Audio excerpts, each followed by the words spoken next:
I've stayed in dozens of Airbnbs over the years, cabins in the mountains, beachside bungalows, even one that used to be a funeral home, but nothing ever felt wrong until this one.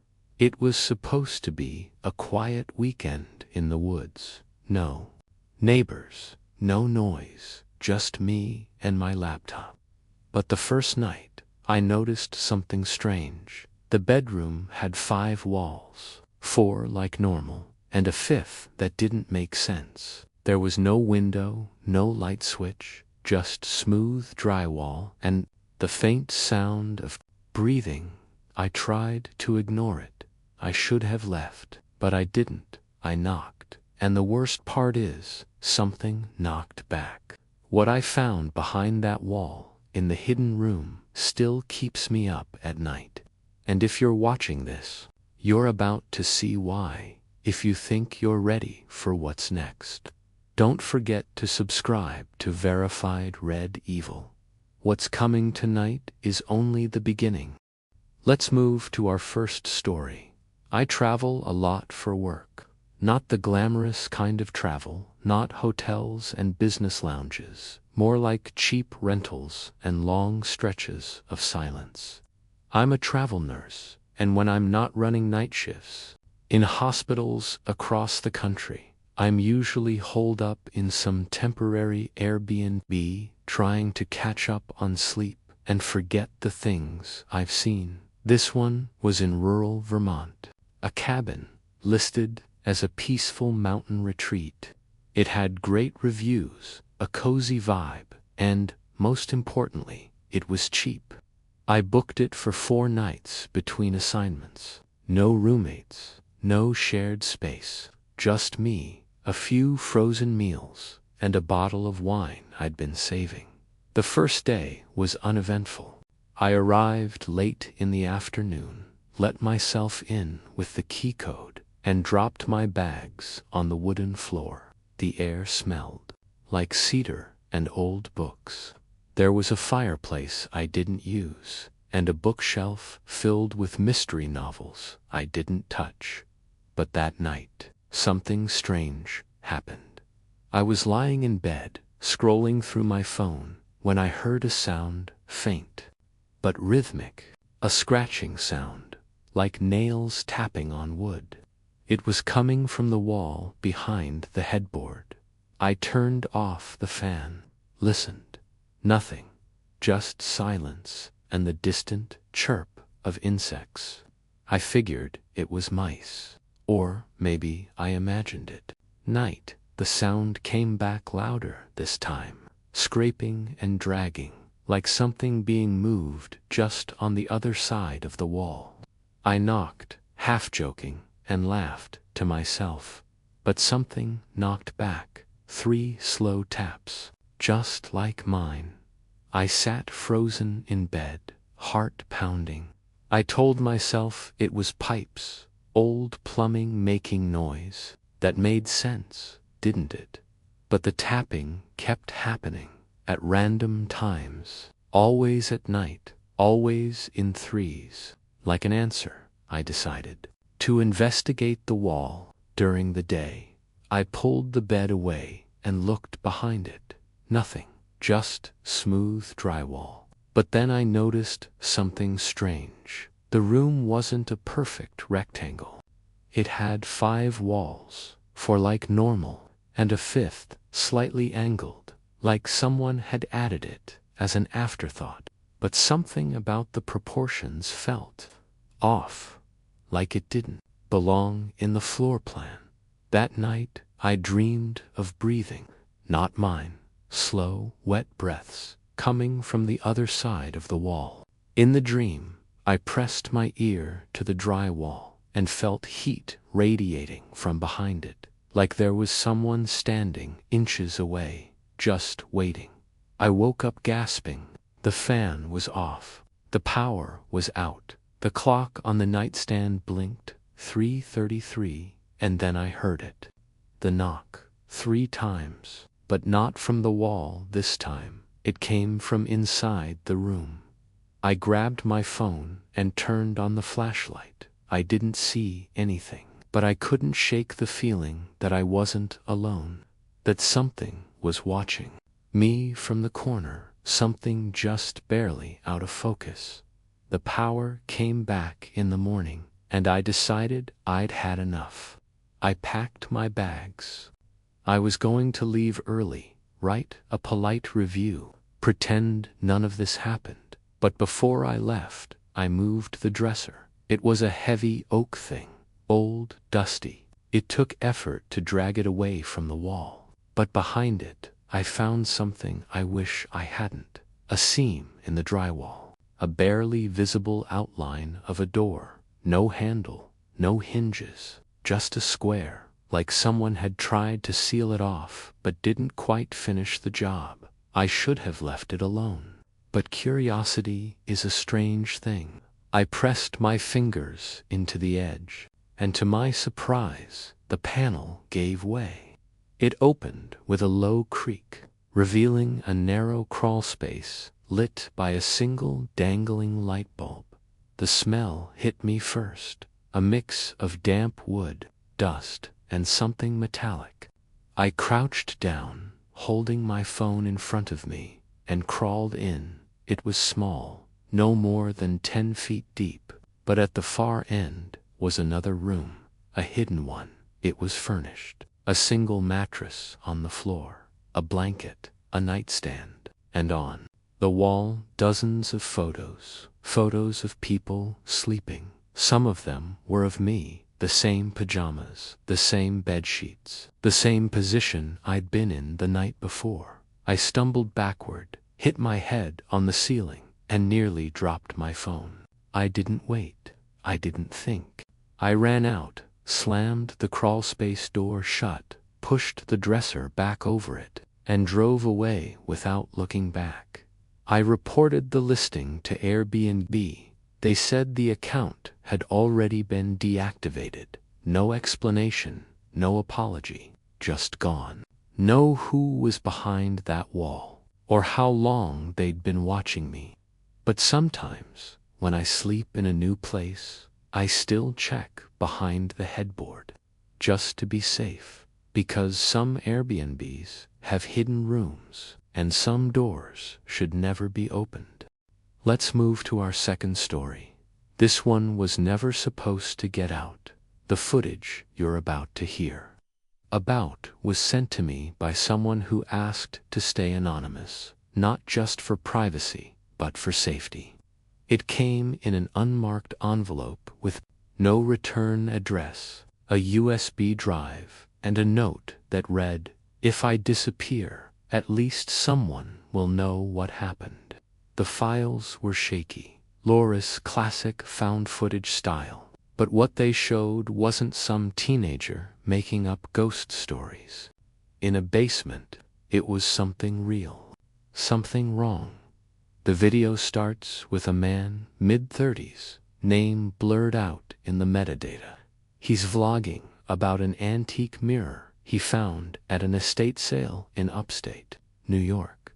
He says he bought it for $50 and thought it looked cool and gothic. It's one of those heavy, ornate things with black wood and twisted designs carved into the frame.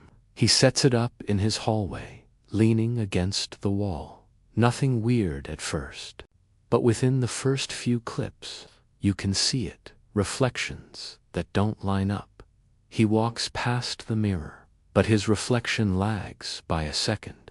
At one point, it doesn't move at all. In the next clip, he sets up a tripod to film himself sleeping. He says he's been waking up feeling cold, like someone opened a window. In the video, around 3 a.m., the mirror in the hallway reflects a figure. It's tall, pale, no face, and it stands there watching him sleep for over a minute. But in the room, nothing is physically there. Things escalate quickly after that. Lights flicker. The doorbell rings at 3:33 every morning, but there's never anyone at the door. Then, the mirror starts showing things that haven't happened yet, like the future in fragments in one video. He stares into the glass and sees himself sleeping, then watches, horrified, as a hand reaches from under the bed and grabs his ankle. That night, it actually happens. The footage cuts to him screaming, waking up with scratch marks down his leg. The audio starts to degrade in the later clips. Static, distortion. At times, you hear what sounds like whispering, but reversed, like it's not meant for human ears. He tries, covering the mirror with a sheet. It doesn't help. The next morning, the sheet is folded neatly on the floor, and the mirror is clean, as if someone wiped it. He tries to sell it. No one will take it. One buyer responds, "If that's the Larchmont glass, destroy it. Don't look into it. Don't let it see you." He starts researching. Finds out the mirror came from a burned-down hotel in the 1930s. Room 313. There were rumors of a guest who was never seen entering, only appearing in mirrors throughout the halls. The staff went mad. One bellhop gouged out his eyes, claiming he saw something standing behind his reflection every time he blinked. The man records himself smashing the mirror. But here's the part that gets disturbing. He uploads the footage to a private cloud, thinking it's over. But the final video file on the USB, dated 3 days later, shows him walking through his apartment. There's no mirror on the wall, but as he passes the spot where it used to be, his reflection is still. Their dot's still moving, still watching, but now it's smiling. The last second of the file shows his face turning to the camera, eyes wide, whispering just one word: "Help."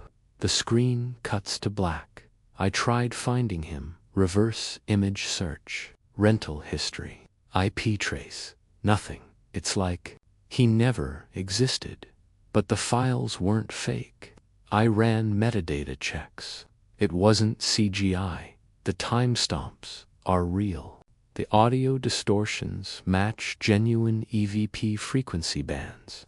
Whatever that mirror was, it recorded more than just reflections. So if you ever see an old mirror leaning in someone's hallway and the frame looks hand-carved, don't look directly into it. And if your reflection ever hesitates, even for a second, turn around and run. Because if it's the Larchmont glass, it doesn't show you. It shows what wants to replace you.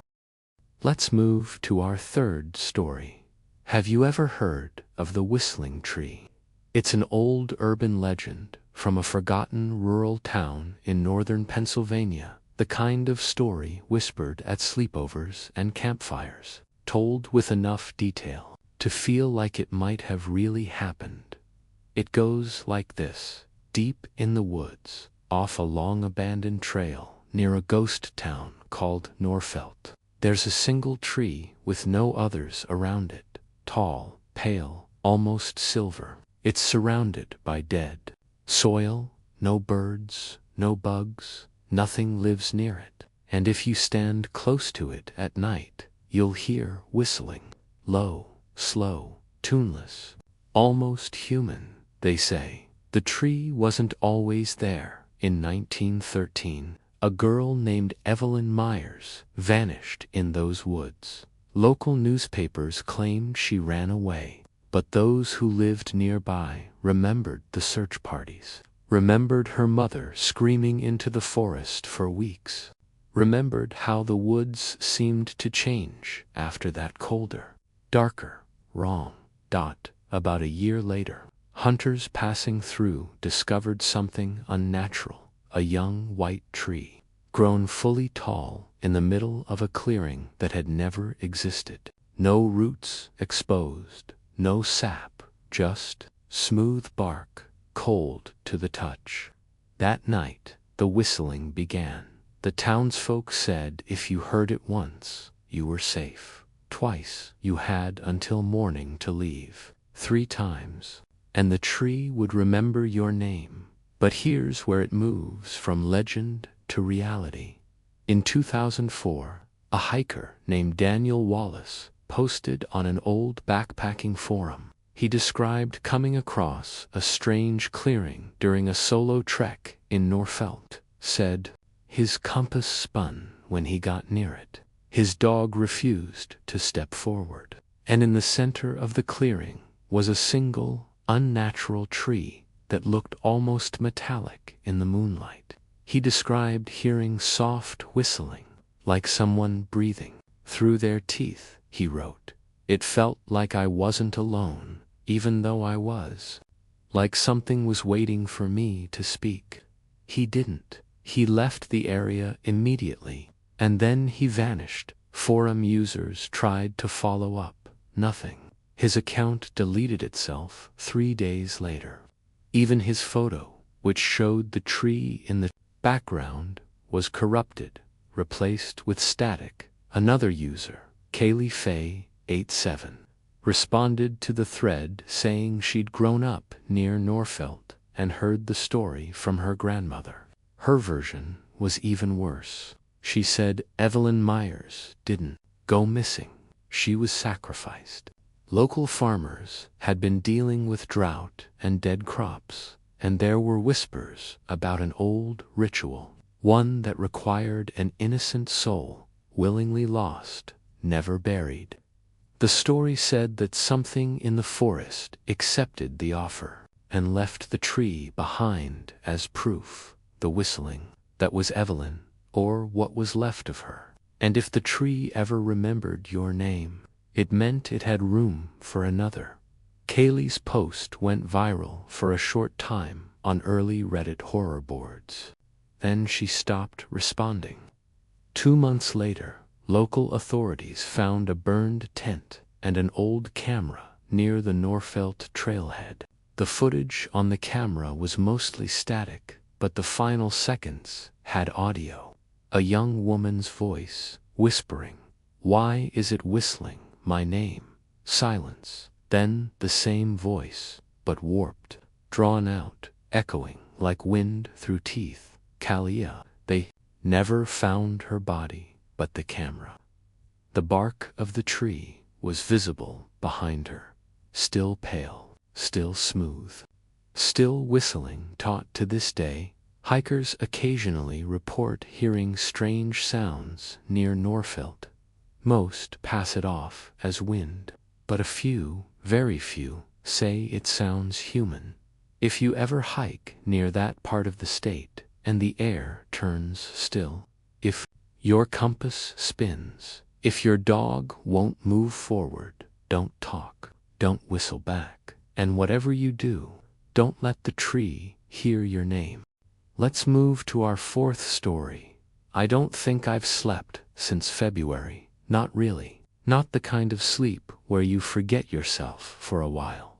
It started the day I moved into apartment for B of the Brackenridge, building one of those old brick towers downtown with creaky staircases, faded green hallways, and the smell of wet carpet that never seems to leave. It wasn't ideal, but it was cheap, and after a rough breakup, I needed a place fast. They were slow, careful, just 3 or 4 steps, always. Around 3 a.m., I thought maybe I was dreaming, or that I'd left a window open and was hearing something from outside. I convinced myself of that. The mind plays tricks when you're adjusting to a new place. But the second night, the footsteps were louder, pacing, deliberate. I laid still in bed, eyes wide, breath shallow. They moved from the living room, past the bathroom, and stopped just outside my bedroom door. Then, nothing, no knock, no sound of retreating, just silence, thick and swollen. I sat up and stared at the door until sunrise. I didn't tell anyone. I didn't even check the living room. The next morning, I ran into the old woman from across the hall, thin as paper, with a cardigan that hung on her like curtains. She looked at me with pale, clouded eyes and said, "You're in for B now." I nodded. She tilted her head, like she'd heard a sound that didn't sit right. "The man before you, he left in the middle of the night," she said. "Said the walls were listening." I tried to laugh. Maybe he had thin insulation. She didn't smile. "No, he meant it. He said the walls were," learning his voice. I brushed her off, but that stuck with me, especially when I noticed the crack. It was tiny at first, a little fracture above the closet door in my bedroom. The kind of thing you ignore. But over the days, it got longer, then darker, then deeper. Not like normal drywall cracks. This looked like it had depth, like you could drop something inside it, and then the whispering started. It was always faint, low, like someone breathing words just beyond the range of hearing. The first night I noticed it, I thought it was the wind, but the window was closed.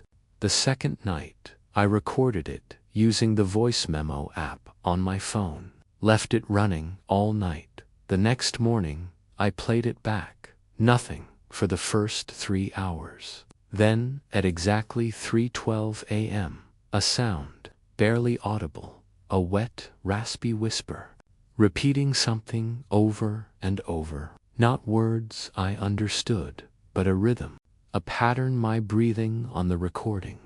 It synced up with it. Every time I inhaled, the whisper exhaled. When I held my breath, the whisper paused, to like it was waiting. I sent the clip to my brother, who works in audio mastering. He texted me 20 minutes later, "Delete this now. Don't listen again." He wouldn't take my calls after that. Days blurred together. I stopped sleeping. I stopped trusting my own thoughts. I started seeing things in mirrors, movement behind my reflection that didn't match my actions. It got to the point where I covered every mirror in the place with bedsheets. But then the door appeared. It was one of those nights 2, 3 a.m. Half awake, heart pounding for no reason, and when I stepped into the hallway for a glass of water, there it was, a door on the opposite wall that hadn't been there before. Plain, gray, no trim, no handle, just waiting. I reached out, and just as my fingers touched the wood, I heard something. A voice just inches away, behind the door. "Don't you want to rest?" I stumbled back, locked myself in the bedroom. But from that night forward, the apartment began to change. The lights grew dimmer, even with fresh bulbs. The air felt heavier. My own reflection began doing things I couldn't explain, sometimes smiling when I wasn't, sometimes standing still when I was moving. I filmed it once, watched it frame by frame. At 3:12 a.m., my reflection leaned closer to the glass and whispered something I never said. "Why are you pretending you're still alive?" The next day, I left, packed a duffel bag, and walked out without looking back. I moved 3 towns over, found a sublet, fresh paint, big windows, no cracks. I thought it was over, but last night, I woke up at, you guessed it, 3:12 a.m. The crack was back, just above the closet, small, familiar, pulsing slightly in the moonlight. And from the other side of the wall, footsteps, slow, careful, getting closer. I put my phone on record again, just to prove I wasn't imagining it. This morning, I played it back. For 5 hours, nothing.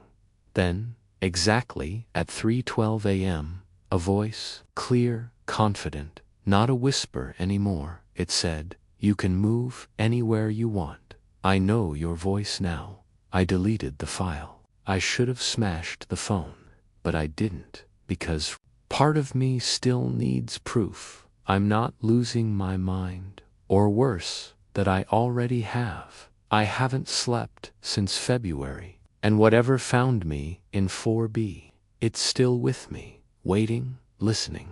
Let's move to our fifth story. It happened in the fall of 2021, just before Halloween, and I wish to God I'd ignored the message. I was scrolling through Facebook Marketplace, looking for second-hand bookshelves, when I stumbled across something odd, a VHS tape. No title, no description, just the image of a plain black cassette labeled in red marker, "Play Me Alone." It was listed for free with a caption that read, "Take it. Just don't watch it twice." I thought it was a joke, maybe some old horror fan playing a prank. The address they gave me was barely 10 minutes from my apartment, a rundown house at the end of a cul-de-sac, half covered in ivy and looking long abandoned. The tape was in a box on the porch. No one came to the door. The house was quiet, cold. I took it and left without knocking.